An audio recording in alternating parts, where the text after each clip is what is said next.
লাল সর্পিল আদা, red button ginger. বৈজ্ঞানিক নাম রেড বাটন জিঞ্জার। পরিবার খস্টেসি।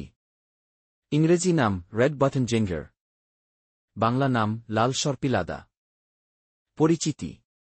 লাল সর্পিল আদা একটি চিরসবুজ ভেষজ গাছ, যা মূলত অলংকারিক অর্নামেন্টাল উদ্ভিদ হিসেবে পরিচিত। এটি আদা পরিবারের ঘনিষ্ঠ আত্মীয় হলেও এর মূল মশলা হিসেবে ব্যবহৃত হয় না, বরং সৌন্দর্যবর্ধক গাছ হিসেবে।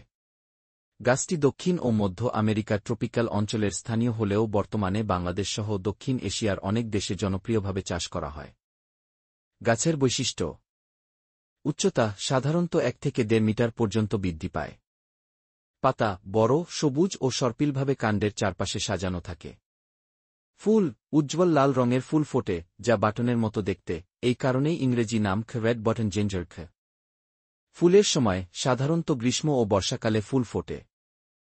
ঔষধি গুণাবলী: এর পাতা বা কাণ্ডের নির্যাস হজম শক্তি বাড়াতে সাহায্য করে এবং হালকা পেটের অস্বস্তি কমাতে ব্যবহৃত হয়। পাতার রস বা পেস্ট ত্বকের প্রদাহ, ফুসকুড়ি ও ছোটখাটো ক্ষত নিরাময়ে স্থানীয়ভাবে লাগানো হয়। এতে প্রাকৃতিক অ্যান্টিঅক্সিডেন্ট যৌগ বিদ্যমান, যা দেহের কোষ ক্ষয় রোধে ভূমিকা রাখে।